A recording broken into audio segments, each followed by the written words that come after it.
When my sister and I left the orphanage, all we got was 500 acres and an underground bunker. What we discovered there would change everything we thought we knew about our family, our past, and our future. If you've ever felt like you were given a puzzle with half the pieces missing, or a burden that turned out to be a gift, then this story is for you. Stick with me, and maybe consider subscribing, because we talk about real things here, and this is about as real as it gets. The door of the state-issued sedan closed with a flat, institutional thud. It was the same sound that had punctuated every significant moment of my life for the past 10 years. The sound of a decision being made for me. Arrival at the first group home, transfer to the second, departure for a court date. Now, this, the final closing. At 18, I was officially done. Processed, emancipated. The sound was meant to signify freedom, but it felt more like an airlock cycling shut, ejecting me into a vacuum. On my lap, a cardboard box held the sum total of my worldly possessions.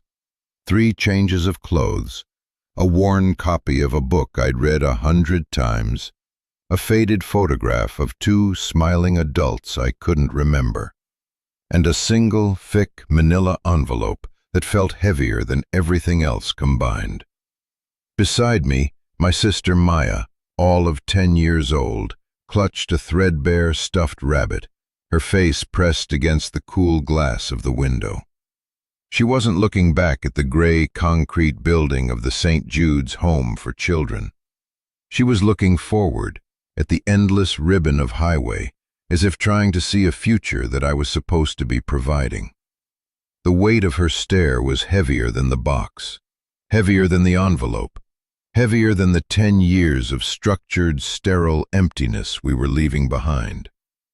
The social worker, Ms. Albright, a woman with tired eyes and a permanently strained smile, adjusted her rearview mirror. "Ready, Leo?" she asked, her voice attempting a cheerfulness that fell completely flat. I just nodded. Words felt like a currency I couldn't afford to spend. Ready for what? Ready to be the sole guardian of a 10-year-old girl when I was still a boy myself? Ready to take the mysterious, unwanted inheritance that had triggered this abrupt departure? Ready to face a world that had so far only shown us its coldest shoulder? I wasn't ready for any of it. But I nodded anyway, because that's what you did. You nodded, you complied, you moved forward. It was the first rule of survival. Maya's small hand found mine, her fingers lacing through my own. Her grip was tight, a silent question and a statement all at once. "Are you scared? I'm here." I squeezed back, a wordless promise I had no idea how I would keep. "I know. I've got you." The car pulled onto the freeway, merging into a stream of anonymous cars, and the gray building shrank in the distance until it was just another concrete block in a world full of them. We were on our own. For the first time, truly and absolutely on our own. The silence in the car wasn't peaceful. It was loud, filled with the unspoken anxieties of a new beginning that felt terrifyingly like an end. Our first stop was not a new home, but an old office building downtown, the kind with a marble lobby that smelled of floor polish and regret. The name on the frosted glass door read, Abernathy and Sons, Attorneys at Law. There was only one Abernathy, a man who looked as old as the leather-bound books lining his walls. He was tall and stooped, with a face carved from granite and softened by a pair of kind, weary eyes. He didn't smile, but he didn't offer the plastic sympathy we were used to either. He just gestured for us to sit in the 2 stiff leather chairs opposite his enormous mahogany desk. Maya's feet didn't touch the floor. Miss Albright stood by the door, a final fading link to the system we were leaving. "Leo? Maya?" Mr. Abernathy began, his voice a low rumble like distant thunder. "I was your grandfather's attorney, and his friend." This was news to us. We'd been told our grandparents were long gone, just like our parents. Another detail lost in the fog of a past no one ever wanted to discuss. He slid a thick file across the desk. "As you know, upon your 18th birthday, Leo, the terms of your grandfather's will are to be executed. You are now the legal guardian of your sister Maya and the sole inheritor of his estate." He paused, letting the words settle. Estate. The word sounded grand, important. It conjured images of mansions and rolling green lawns. I glanced at Maya, who was watching a dust mote dance in a sunbeam, blissfully unaware of the legal jargon. Mr. Abernathy cleared his throat, pulling me back. "The estate," he continued, "consists of a single parcel of land, approximately 507 acres in a remote, unincorporated part of Clarion County." 500 acres. The number was staggering, incomprehensible. I'd spent my life in dorm rooms and cafeterias, spaces measured in square feet, not acres. A flicker of something wild and hopeful ignited in my chest. A place of our own, a real place. Then came the other shoe. It always drops. "The land itself is undeveloped," he said, choosing his words carefully. "Scrub and rock, mostly. It has not been productive in decades, and unfortunately, it comes with a significant liability."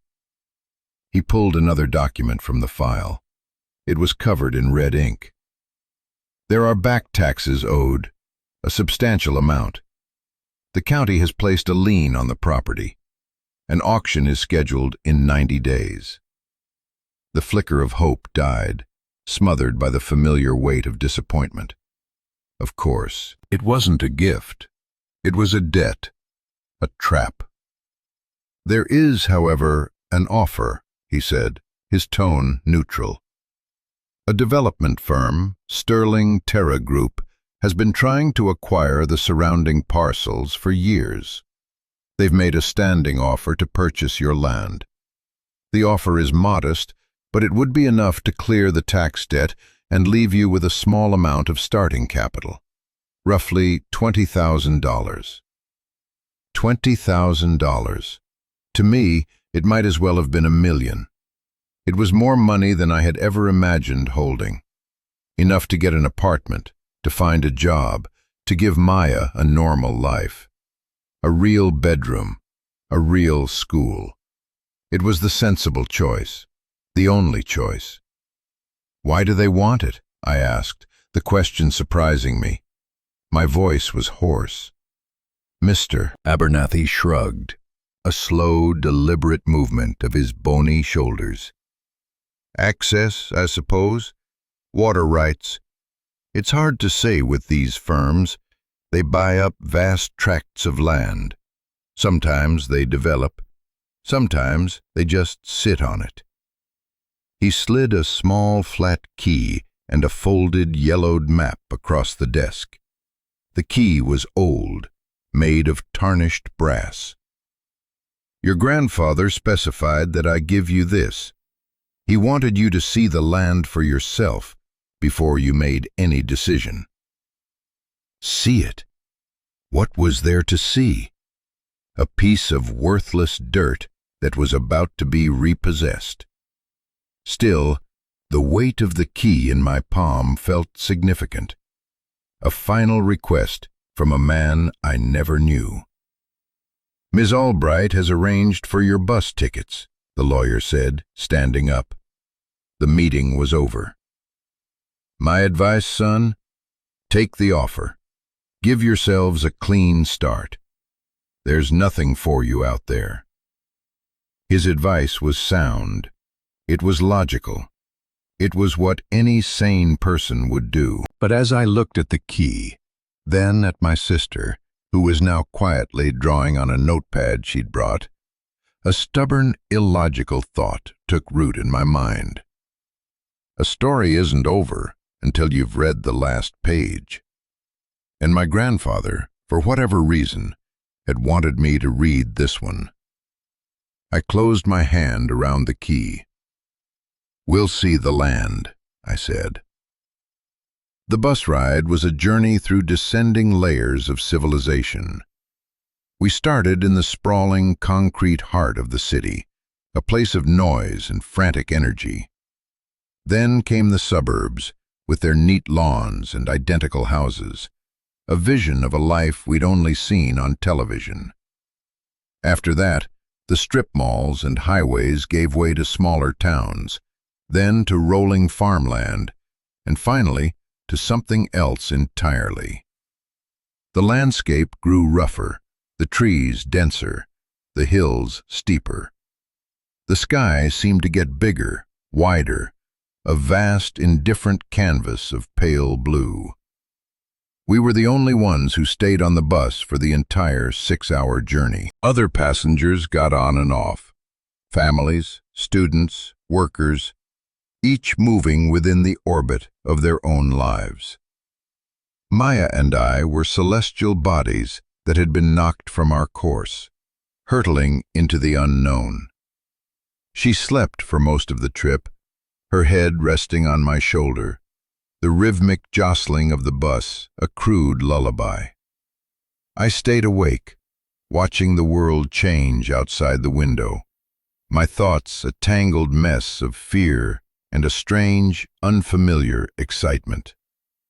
The bus finally hissed to a stop at what could barely be called a station. It was a gravel patch on the side of a 2-lane road, marked by a single, sun-bleached sign that read, Pine Ridge. There was a gas station with a dusty convenience store and nothing else. The air smelled different here, of pine needles, damp earth, and distance. A rusty Ford pickup truck was parked by the gas pumps, an old man with a face like a wrinkled apple sitting in the driver's seat. He watched us get off the bus, his gaze curious but not unfriendly. This was our prearranged ride, the final leg of the journey. His name was Earl, and he spoke in short, clipped sentences, his voice raspy from a lifetime of unfiltered cigarettes. "You're the kids for the old Callaway place," he stated, not asked, as he threw our single box and 2 backpacks into the truck bed. We climbed into the cab, the vinyl seat cracked and cool against my legs. The Callaway place, that was our grandfather's name, a name that, until yesterday, had meant nothing to me. "Heard a developer's sniffing around it," Earl said as he pulled onto the road, heading away from the gas station and deeper into the woods. "Want my opinion? Sell it. Nothing but trouble, that land. Cursed, some say." Cursed. The word hung in the air of the cab, thick as the dust kicked up by the tires. I asked him what he meant. He just grunted. Old man Callaway was a strange one, kept to himself, built that place up, then just disappeared. Folks reckon he ran afoul of someone, or just went mad from the quiet. He glanced at me. "This ain't a place for kids."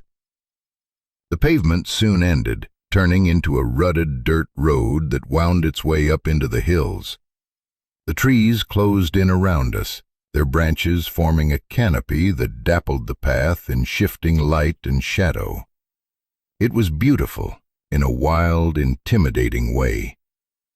After another 20 minutes of bouncing and rattling, Earl pulled the truck to a stop. "This is as far as I go," he said, pointing through the windshield. "Path up ahead is too washed out for the truck. Follow it about a half-mile. You'll see it." I paid him the cash Ms. Albright had given me for the fare. He took it without a word, his expression unreadable. "You got a way to call for help?" he asked as we got out. I held up the cheap burner phone I'd been given. It showed no signal. He just shook his head slowly. "Well, good luck to you." And with that, he reversed the truck in a multi-point turn and drove away, leaving us in a cloud of dust and an unnerving, profound silence. The only sounds were the wind rustling the leaves and the frantic beating of my own heart. I hoisted our box onto my shoulder, grabbed my backpack, and looked at Maya. Her eyes were wide, taking in the wall of green that surrounded us. "It's like a jungle," she whispered, a note of awe in her voice. "Come on," I said, forcing a confidence I didn't feel. "Let's go find our castle." We started up the washed-out path, 2 orphans and a cardboard box, walking toward a curse. The path was less a path and more a suggestion, a faint trail of compacted earth that snaked through dense undergrowth.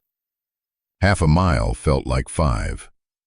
Thorns snagged at our clothes, and the air grew thick and humid under the canopy of trees. I was sweating, the cardboard box digging painfully into my shoulder. Just as I was about to suggest we rest, the trees thinned, and we stepped into a clearing. And there it was, our inheritance, our estate.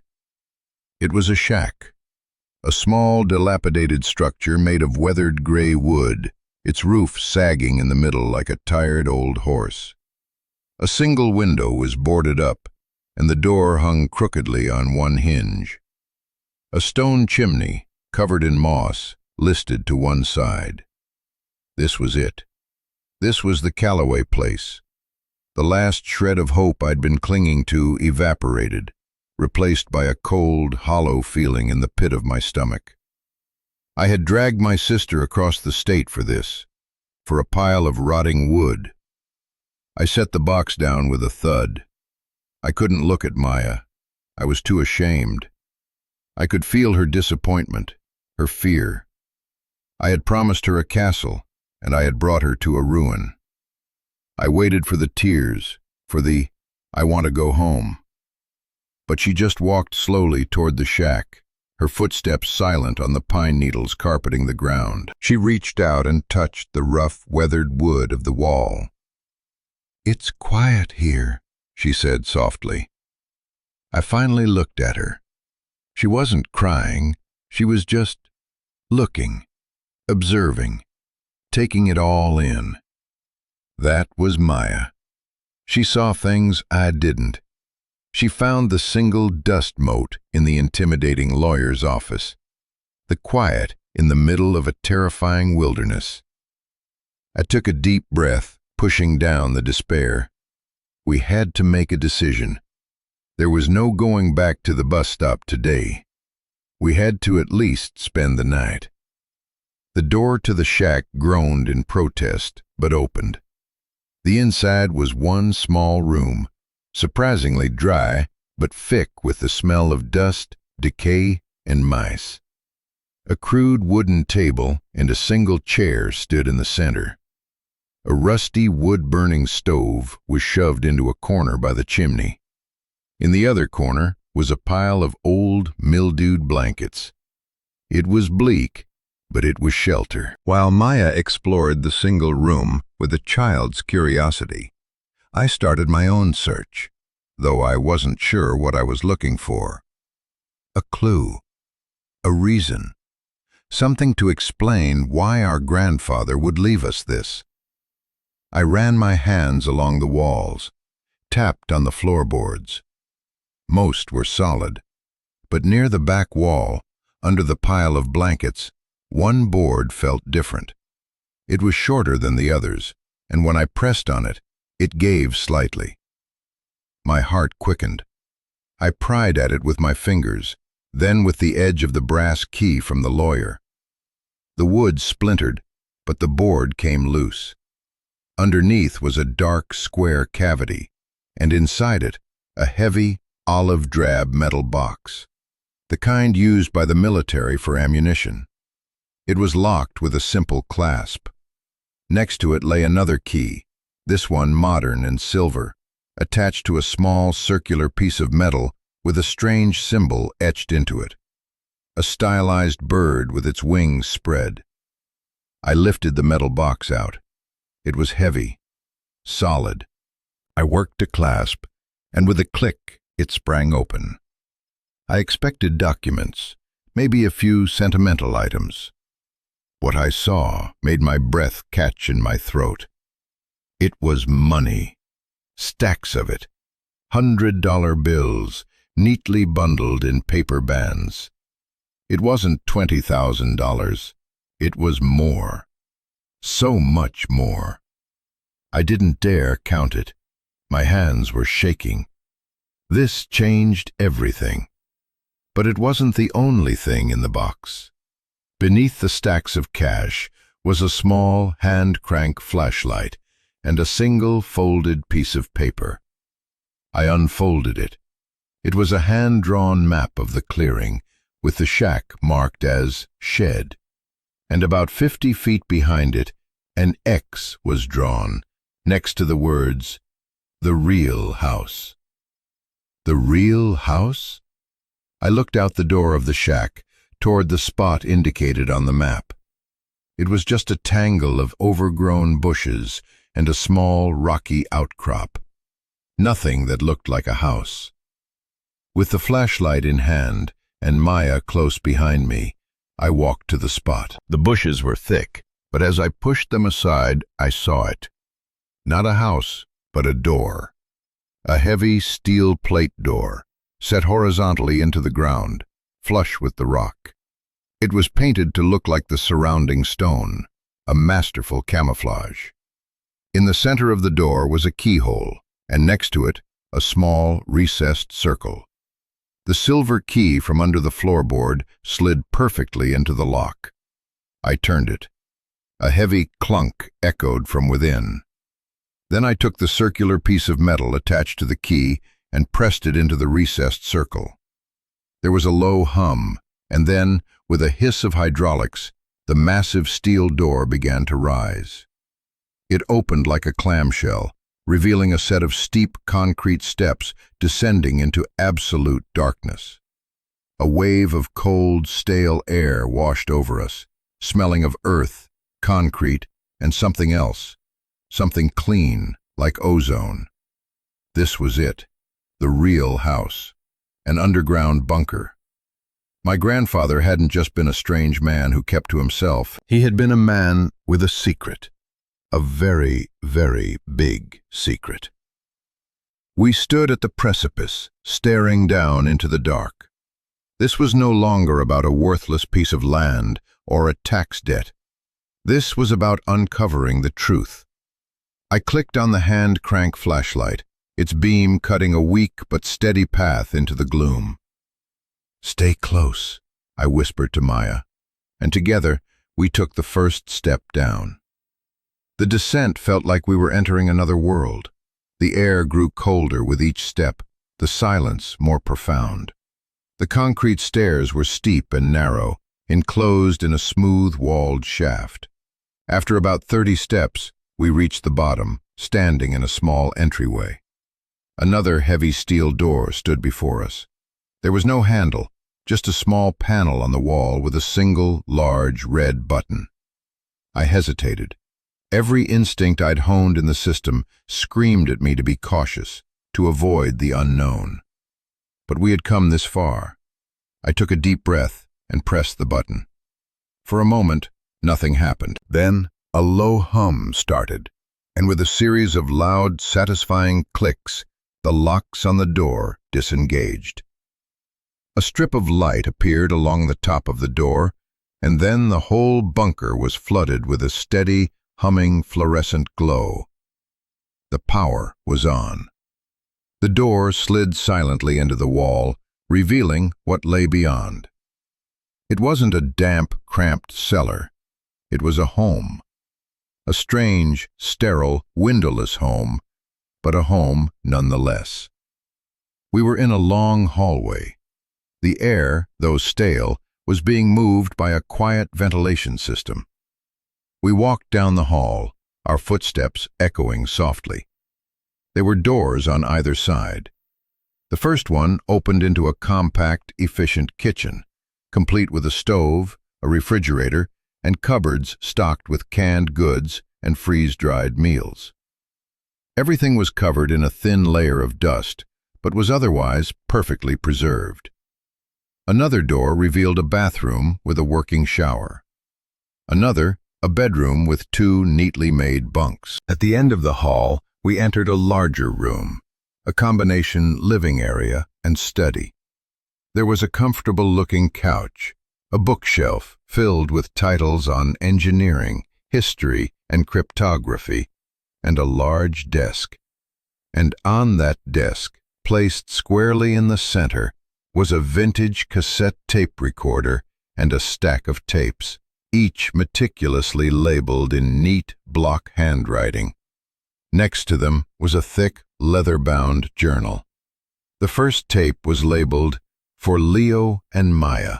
Play this first." My hands trembled as I picked it up. This was it, the voice from the past, the explanation. I looked at Maya, who was staring at the room with wide, unblinking eyes. I gestured for her to sit on the couch, and she did, curling into a small ball. I inserted the tape into the machine and pressed play. The speakers crackled, and then a voice filled the silent room. It was a man's voice, low and calm, but with an undercurrent of weariness. "Leo, Maya, if you are hearing this, then I am gone, and you have found your way home." Home. The word hit me like a physical blow. "My name is Arthur Calloway. I am your grandfather." I sank onto the chair opposite the couch, my knees suddenly weak. I had to stop the tape. It was too much. But I couldn't. I had to know. I let it play. "I know you have questions," the voice continued. "I know you have likely spent your lives believing I abandoned you. That is the story I was forced to create. The truth is, I never left. I have been here, under your feet, all this time, protecting you." Protecting us from what? I did not work in insurance, as the official records state. For 30 years, I was a cryptographer for a quiet branch of the government. My job was to find patterns in chaos, to listen to the world's secret conversations. Most of it was noise, but one day I found a signal, a pattern. It wasn't foreign chatter, it was domestic. It was a group of very powerful men, titans of finance and industry, using a protected government network to orchestrate a massive fraud, manipulating markets, bankrupting companies, and ruining thousands of lives, all for their own enrichment. They were a shadow government, accountable to no one. The faceless corporation, Sterling Terra, Abernathy had mentioned. It had to be them.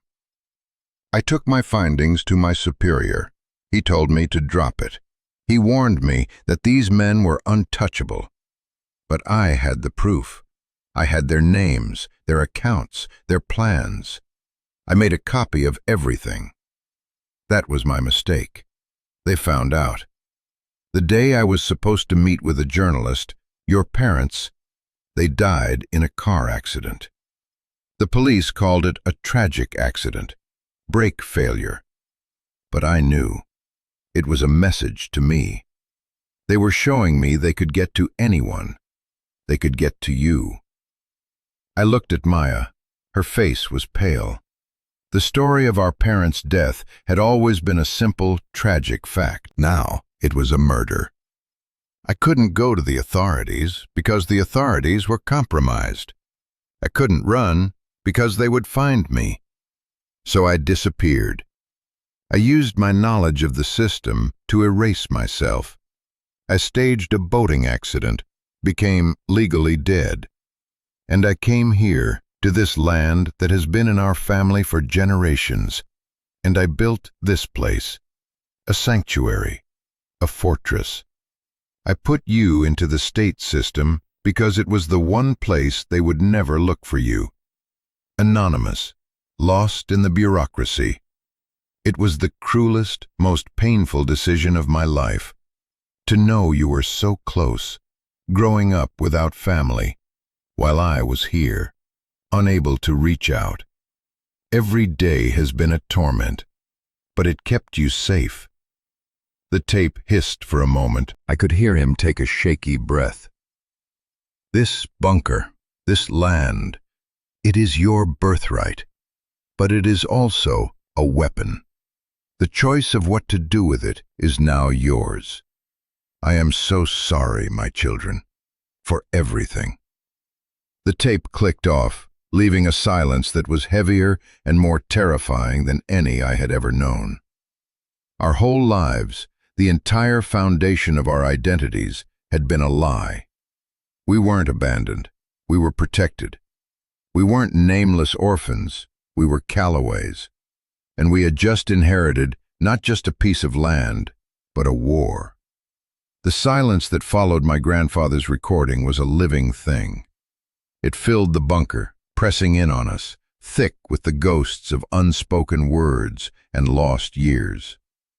I stared at the tape player, at the motionless spools, as if I could will it to say more, to explain how a grandfather's love could feel so much like abandonment.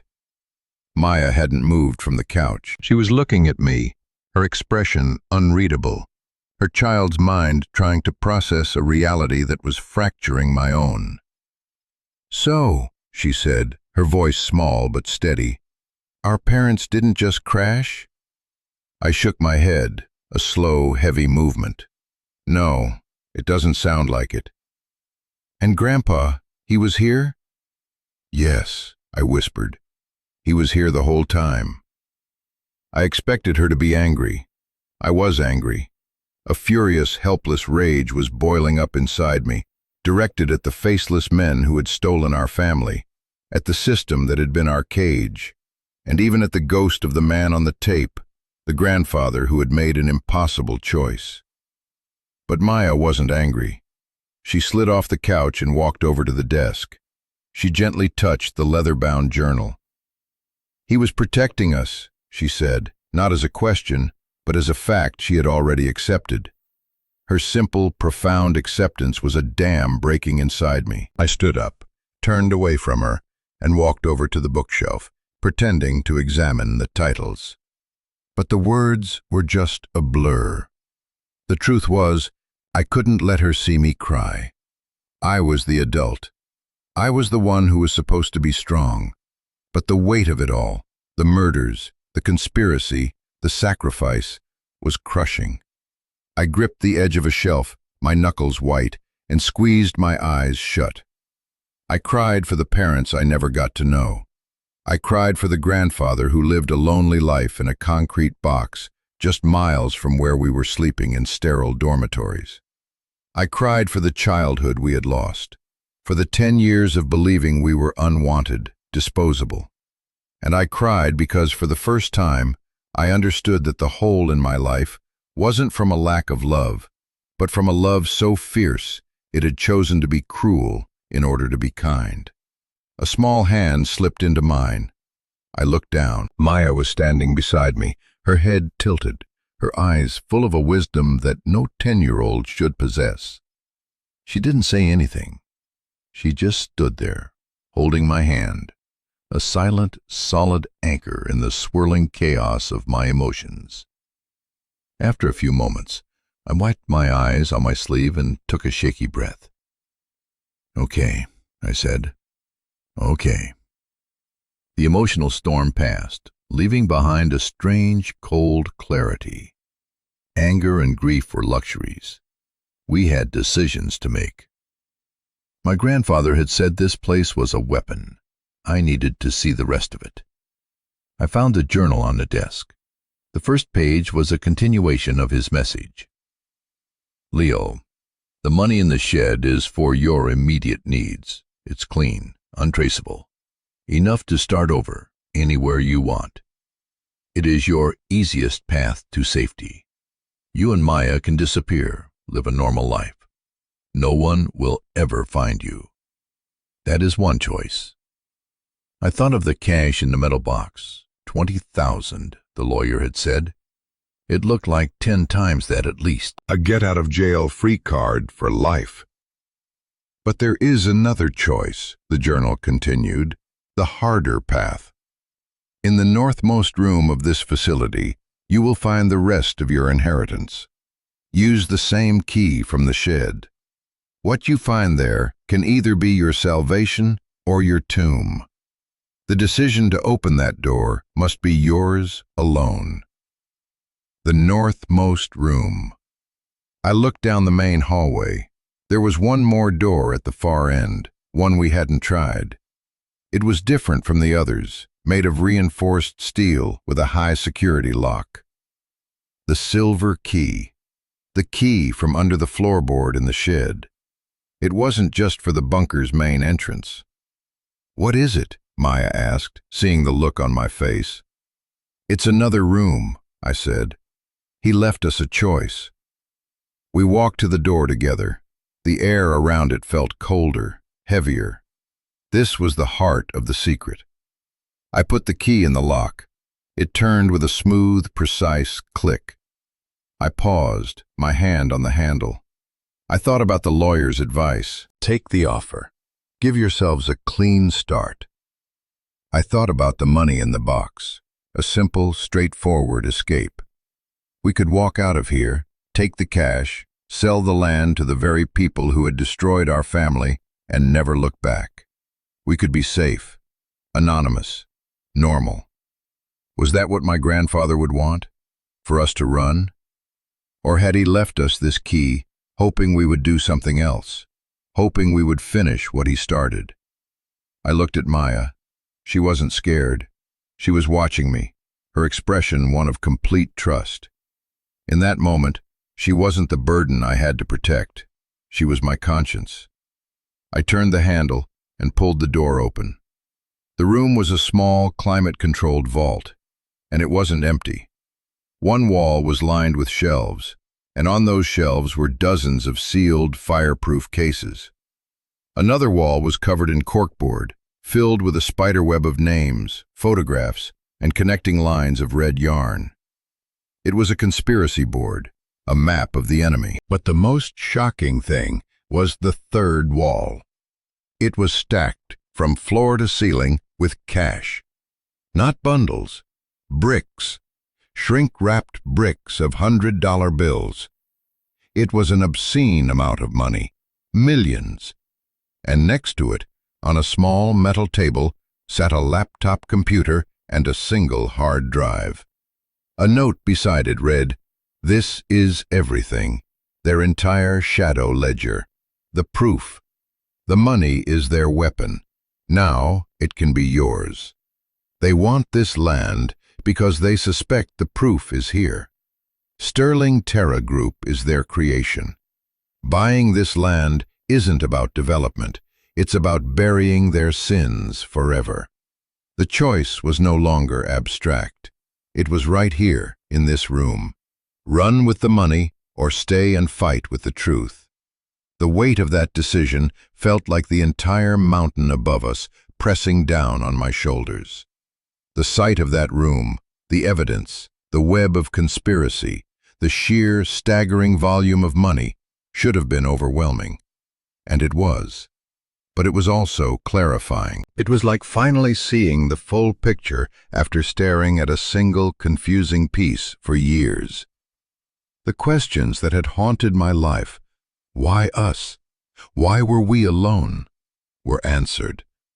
The enemy had a face, a name. Sterling Terra Group.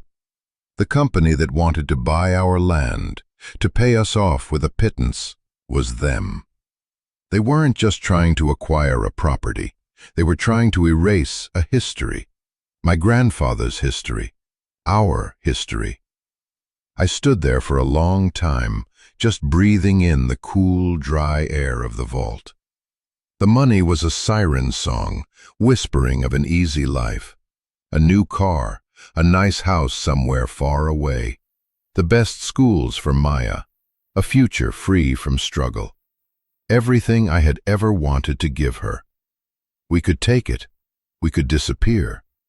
It was probably what my grandfather had intended as the primary option, a final gift of safety. But my eyes kept being drawn back to the corkboard, to the faces of the men pinned there, to the red yarn connecting them like arteries in a diseased heart. And I looked at the hard drive, the proof. My grandfather hadn't spent 30 years of his life in hiding, hadn't sacrificed his family and his freedom just for us to take the money and run. This bunker wasn't just a shelter, it was an armory. The evidence was the ammunition. The money was the fuel. He hadn't left us a choice between safety and danger. He had left us a choice between honoring his sacrifice or letting his enemies win. He had left us a choice between being victims or being fighters. I turned to Maya. She was looking at the wall of money, her eyes wide. "That's a lot of money," she said, her voice barely a whisper. "Yeah," I said, "it is." "Is it ours?" "Some of it," I said, thinking of the box in the shed. The rest is complicated." I knelt down so I was at her eye level. This was too much for a 10-year-old. I knew that. But she wasn't just any 10-year-old. She was a survivor. She was my partner in this. "Maya," I began, my voice heavy, "Grandpa gave us two paths. We can take the money and go. Find a nice place to live, far away from here. Forget all this ever happened. We'd be safe." Her brow furrowed. "But the bad men would get away with it," she said. It wasn't a question. It was a statement. The simple, damning logic of a child's sense of justice. She understood it better than I did. "Yes," I said, "they would. And they'd get this place, Grandpa's house." "Yes." She was quiet for a moment, her gaze drifting from the money to the hard drive on the table. She reached out and touched its cool plastic casing. "Grandpa was brave," she said softly.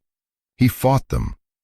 She looked back at me, her dark eyes searching mine. "We have to be brave too, right?" And there it was. The choice, made not by me, the 18-year-old adult, but by a 10-year-old girl who had more courage in her little finger than I had in my entire body. All my fear, my doubt, my temptation to run, it all just melted away, replaced by a fierce, burning resolve. She was right. We had to be brave. We had to fight. For our parents, for our grandfather, for ourselves. "You're right," I said, a real smile touching my lips for the first time in what felt like a decade. "We have to be brave." My decision was made, solid as the rock around us. We would not run. We would not sell. We would not hide. We would use this fortress, this inheritance, to finish the war our grandfather had started. I stood up, a new energy coursing through me. I knew what I had to do first. Back in the main room, I found what I was looking for, a satellite phone, stored in a shielded case with its own power pack.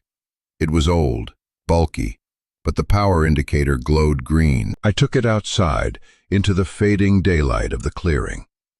I needed a signal, and I needed to make the most important phone call of my life. After a few minutes of searching, I found a spot on the rocky outcrop where two bars appeared on the tiny screen.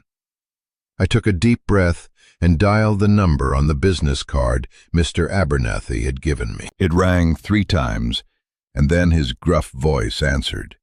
"Abernathy." "Mr. Abernathy," I said, my voice steadier than I expected. "It's Leo Calloway." "Leo," he sounded surprised. "Have you made a decision about the Sterling Terra offer? I can have the paperwork drawn up tomorrow morning." Yes, I've made a decision, I said, looking over at the camouflaged steel door of the bunker, our hidden kingdom. I'm rejecting the offer. There was a pause on the other end of the line. Son, he said, his voice laced with paternal disappointment. I advised you against this. That land is a liability. In 90 days, the county will seize it, and you and your sister will have nothing. The land isn't the liability you think it is, sir, I said. And it's not the inheritance. Not the real one, anyway. Another pause, longer this time. I could almost hear him trying to figure me out. What are you talking about? I need you to come out here, Mr. Abernathy, I said. There's something you need to see. Something my grandfather left for me. For us. It changes everything. Leo, it's a 6-hour drive. I can't just... Sterling Terra Group, I interrupted, using the name like a weapon. Why do they really want this land? Did you ever ask yourself that? The line went dead silent. I had his attention. I'm at the property, I said. I'll meet you at the main road tomorrow. Noon. Come alone. I didn't wait for a response. I ended the call. The first shot had been fired. There was no turning back now. The next morning, the world felt different, sharper. The light filtering through the trees seemed brighter, the air cleaner. Or maybe it was just me. For the first time in my life, I had a purpose that was my own, not one assigned to me by a caseworker or a group home schedule. Maya and I ate a breakfast of canned peaches and granola bars from the bunker's pantry, sitting at the small table in the shed. It felt strangely domestic, normal even, despite the bizarre circumstances. We were a family, having a meal in our home. After we ate, I left Maya with the hand-crank flashlight and one of my grandfather's books on birds, safely inside the bunker. I told her to lock the main door from the inside and not to open it for anyone but me. She just nodded, her face serious. She understood the stakes. I walked the half-mile back down the path to the dirt road, and from there, another 2 miles to the paved road where Earl had dropped us off. I sat on a fallen log by the side of the road to wait, the satellite phone in my pocket. Noon came and went. 1 o'clock. 2. A knot of doubt began to form in my stomach. What if he didn't come? What if he thought I was a crazy, grieving kid and had just dismissed my call? What if he had called Sterling Terra instead? I was alone out here, a teenager against a powerful corporation. The thought was terrifying. Just as I was about to give up hope, a dark sedan appeared, driving slowly down the road. It pulled over a few yards away from me. The door opened, and Mr. Abernathy got out. He looked out of place in his dark suit against the backdrop of the wilderness, like a crow in a field of sparrows. His expression was a mixture of skepticism and curiosity. "Leo," he said, his tone flat, "you said you had something to show me. This had better not be a waste of my time." "It's not," I said, turning and starting back toward the dirt road. "Follow me. We have to walk from here." He hesitated for a moment, looking at his polished leather shoes and the muddy path ahead, then sighed and followed me. The walk was silent. I could hear his labored breathing behind me as we navigated the overgrown trail. When we finally reached the clearing, he stopped and stared at the dilapidated shed. "This is it?"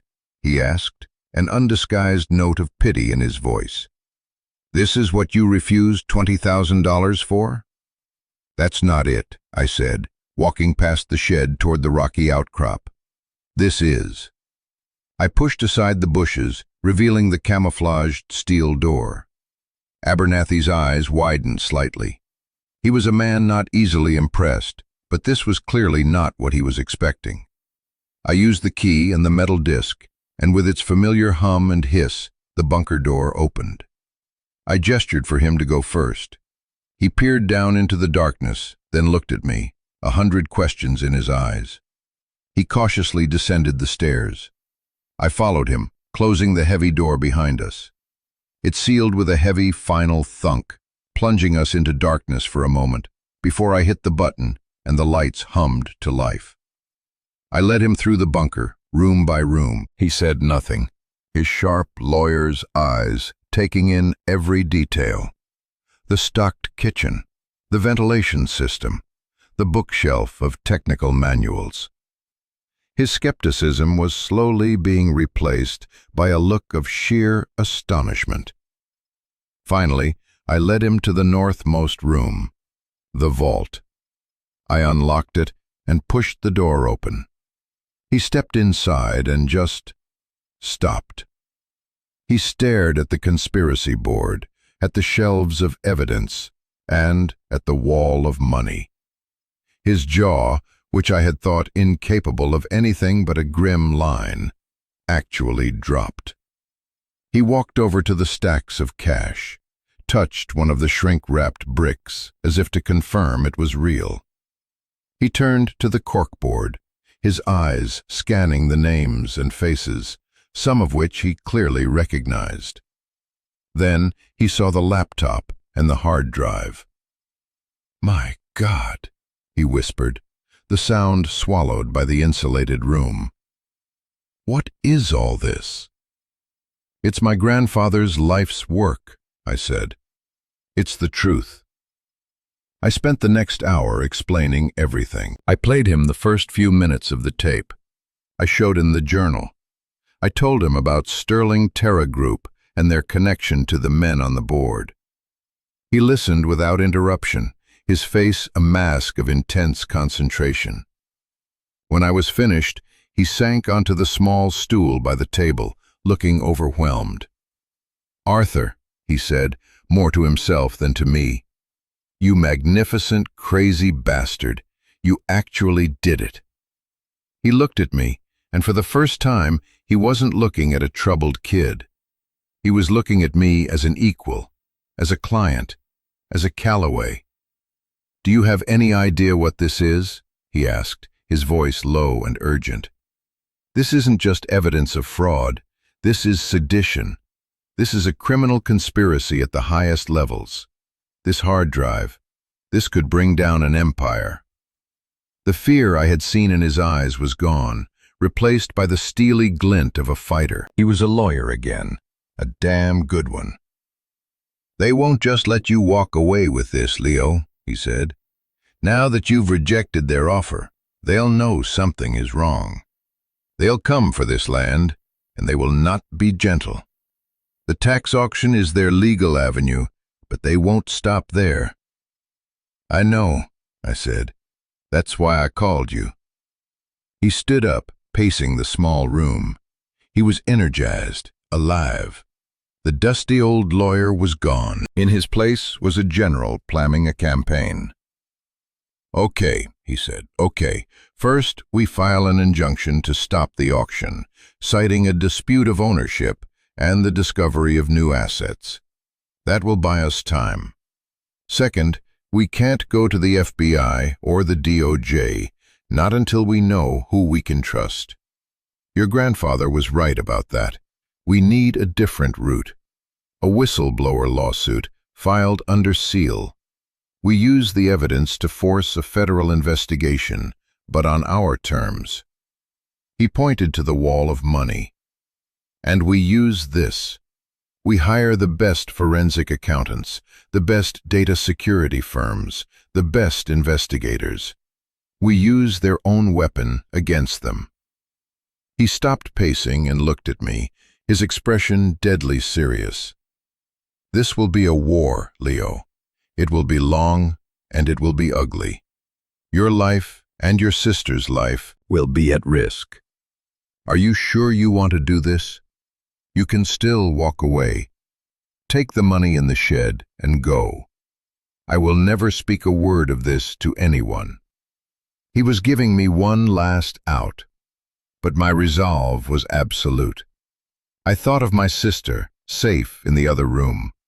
I thought of my grandfather's lonely vigil. "I'm not walking away," I said. "This is my home. We're going to defend it." Abernathy nodded slowly, a grim smile on his face. "Good," he said. "Then let's go to war." The consequences of that decision were immediate and jarring. Our lives, which had just found a strange new rhythm, were thrown into a whirlwind. Mr. Abernathy left that evening, taking the hard drive and one of the fireproof cases of documents with him. He promised to be in touch within 48 hours. The bunker, which had felt like a secret sanctuary, now felt like a fortress preparing for a siege. The next few weeks were a blur of legal maneuvers and escalating tension. Abernathy was true to his word. He filed the injunction, and a small-town judge, likely bewildered by the high-powered lawyers suddenly appearing in his courtroom, granted a temporary stay on the tax auction. It was our first small victory. But the enemy pushed back. We started receiving official-looking letters from Sterling Terra's legal team. They were polite, professional, but the message was clear. They increased their offer for the land, then they threatened legal action for frivolous obstruction. And finally, they sent a surveyor to the edge of the property, a clear act of intimidation. We watched him from the tree line, a man in a bright orange vest taking measurements, a scout for an invading army. The real change, however, was in our day-to-day existence. On Abernathy's advice, we were no longer to leave the property. He arranged for supplies to be delivered by a trusted contact, Earl, the gruff pickup driver, who, for a hefty price, would leave boxes of groceries and necessities at the end of the dirt path once a week. He never asked questions, his face a mask of profitable indifference. We were isolated, but we weren't alone. Abernathy had assembled a small, dedicated team. He used a portion of my grandfather's money to hire a retired FBI financial crimes investigator and a young, brilliant cybersecurity expert. They worked out of a secure office Abernathy had rented, poring over the data on the hard drive, corroborating my grandfather's findings, and building an ironclad case. Our communication was almost entirely through the satellite phone. The calls were brief, coded. He never used names. The investor was the investigator. The programmer was the cyber expert. Sterling Terra was simply the opposition. It felt like we were living in one of the spy novels from my grandfather's shelf. But this was real. The pressure was immense. Some days, the paranoia was suffocating. Every sound in the woods, every plane that flew overhead, felt like a threat. I found myself obsessively checking the perimeter, walking the half-mile trail a dozen times a day, looking for any sign of intrusion. I was 18, playing soldier in a war I barely understood. But then I would go back into the bunker, and I would see Maya. She had adapted to our strange new life with a resilience that shamed my anxiety. She had claimed the bunk bedroom as her kingdom, decorating the walls with drawings she made on the back of old printer paper from the study. She spent hours reading the books from the shelf, her world expanding even as ours was physically shrinking. She was my reason, my anchor. She reminded me what we were fighting for. One evening, a call came from Abernathy. His voice was different, tense. "They know," he said, without preamble. "The opposition. They know we have the ledger. We've been getting feelers through back channels. Not threats, offers. They want to make a deal." "What kind of deal?" I asked, my stomach tightening. "They'll drop the claim on the land. They'll pay the back taxes. They'll give you a settlement, a very, very large one. Enough to make you and your sister wealthy for the rest of your lives." And in return, we give them the hard drive, all copies, and we sign a non-disclosure agreement so absolute it would outlive our grandchildren. The lawsuit disappears. The investigation stops. It all goes away. They want to buy our silence, I said. Yes, he said. It's the easy way out, Leo. No risk, no fight.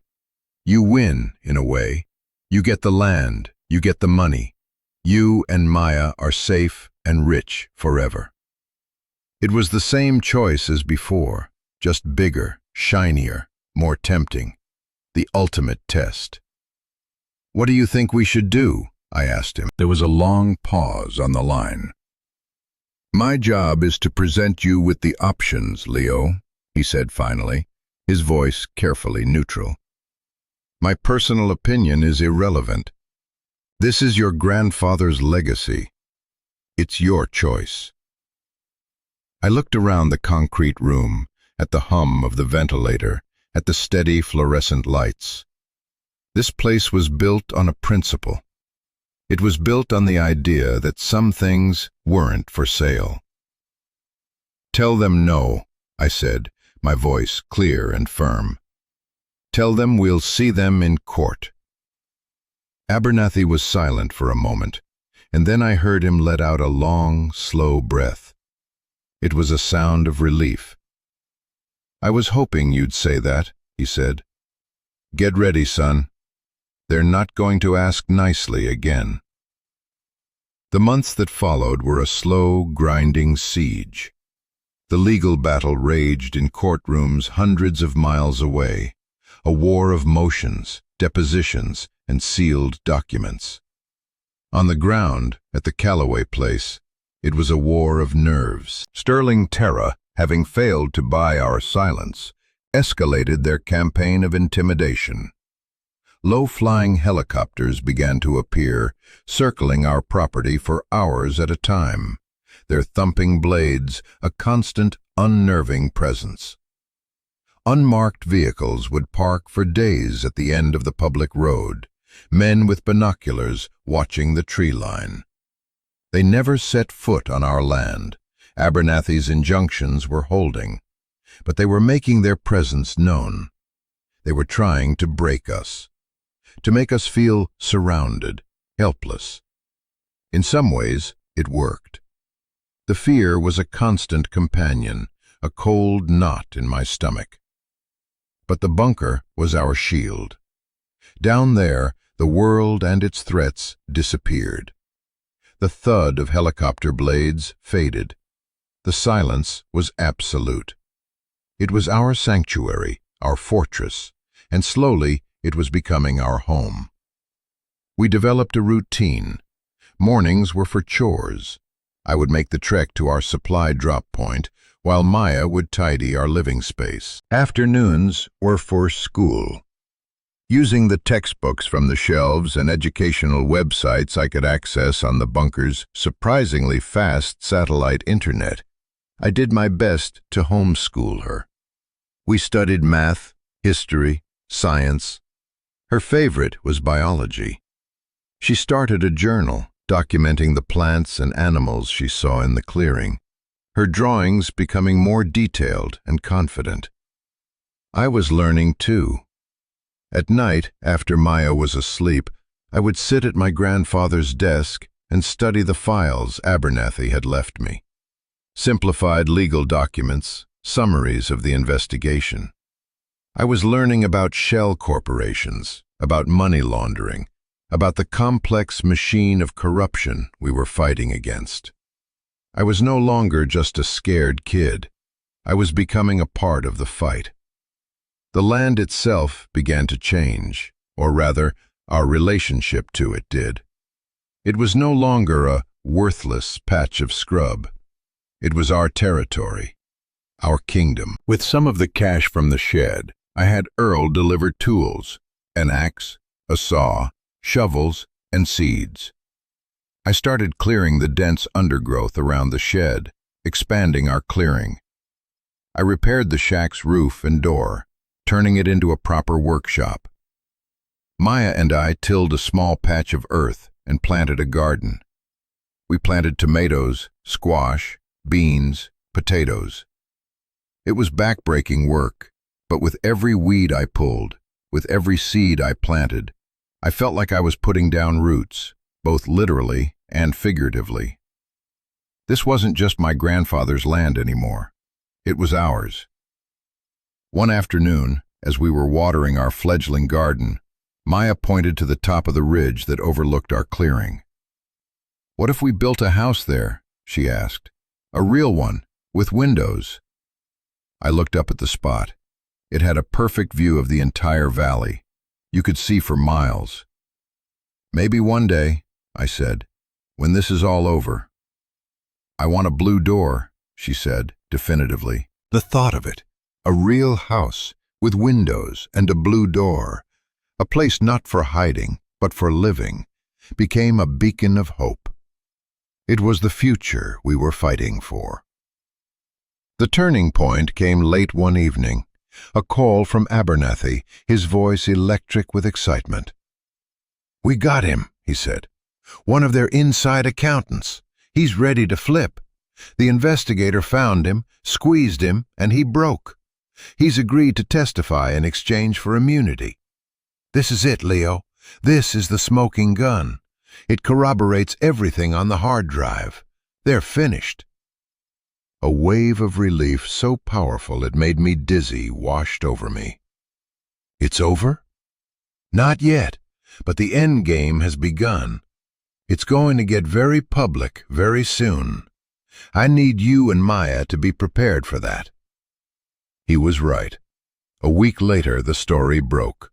A major newspaper ran a front-page exposé based on leaks from our lawsuit. The names, the numbers, the conspiracy. It was a national scandal. News vans started to appear alongside the unmarked cars at the end of our road. The siege was no longer silent and menacing. It was loud and chaotic. But we were safe in our bunker, watching the storm unfold on the news. The men on my grandfather's corkboard, men who had seemed untouchable, were suddenly being investigated, subpoenaed, arrested. Sterling Terra Group imploded overnight, its stock plummeting, its executives resigning in disgrace. We had won. The war was over. In the aftermath, the silence that returned to the land was different. It wasn't the menacing silence of the siege or the sterile silence of the bunker. It was a peaceful, earned silence. The news vans and the unmarked cars disappeared.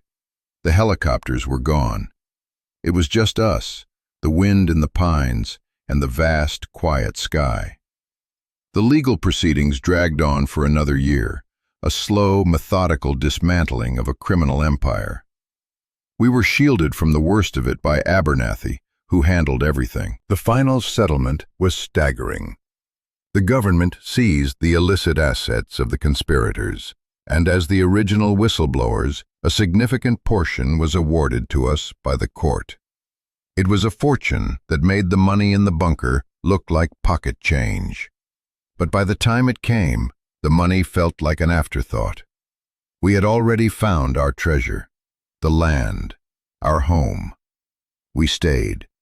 With a small fraction of the settlement money, I hired a local architect and a construction crew, headed by a man who had known Earl for 50 years. We built a house on the ridge, right where Maya had pointed. It wasn't a mansion. It was a modest, sturdy house made of wood and stone, designed to blend in with the landscape. It had large windows that flooded the rooms with light, and yes, it had a bright blue front door.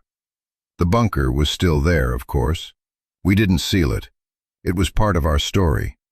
We cleaned it, maintained the power and ventilation, and turned it into a library and a study, a monument to the man who had built it.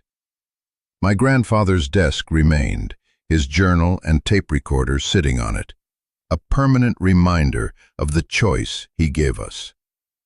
Maya enrolled in the small public school in Pine Ridge. The transition was strange for her at first, but she was resilient. She made friends. She joined the science club. She was, for the first time, just a normal kid. I didn't go away to a fancy college. I enrolled in online courses from the state university, right from the desk in our new living room. I started with business and economics, wanting to understand the world that had almost crushed us. But I soon found myself drawn to the law. Abernathy became my mentor, and I became his unlikely protege. Our inheritance wasn't the land, or the money, or the bunker. It was the story. It was the knowledge that we came from a line of quiet fighters. It was the chance to reclaim our name and build a future on our own terms. Home, I learned, wasn't a place you were given. It was a place you fought for, a place you built from the ground up, a place you chose. It was the feeling of standing on the porch of our house, watching the sunset paint the valley in shades of orange and purple, with Maya beside me, the quiet of the evening broken only by the chirping of crickets. It was a peace that we had earned. We had taken the hardest path, and it had led us exactly where we were meant to be. This whole journey taught me something I think we all need to hear sometimes. It taught me that the things we inherit, the burdens, the debts, the painful histories, are often not what they seem. Sometimes, the heaviest box contains the greatest gift. The most desolate landscape holds the deepest secret. The most painful story holds the key to our freedom. For 10 years, I believed my story was about abandonment. I was wrong. My story was about protection. It was about a love so deep it was willing to be misunderstood. Reclaiming your own narrative, finding the truth buried beneath the official version of events, is the most powerful act of rebellion there is. It's how you turn a prison into a fortress, and a curse into a legacy. We all have a story, and maybe yours, like mine, has a chapter you've been afraid to read, a door you've been afraid to open. Maybe you've been handed a piece of worthless land that is actually a kingdom in disguise. My hope in sharing this is that you'll find the courage to turn the key. If this story resonated with you, if it touched on something real in your own life, I hope you'll consider subscribing and joining the community we're building here. It's a place for people who understand that life isn't simple, and that the best things are often the things we have to fight for. And I really want to hear from you. In the comments below, tell me, what is the most important thing you've ever inherited? It doesn't have to be money or property. It could be a lesson, a value, a story, a choice. What was the inheritance that truly shaped who you are? I promise you, I will be reading every single one. Thank you for listening.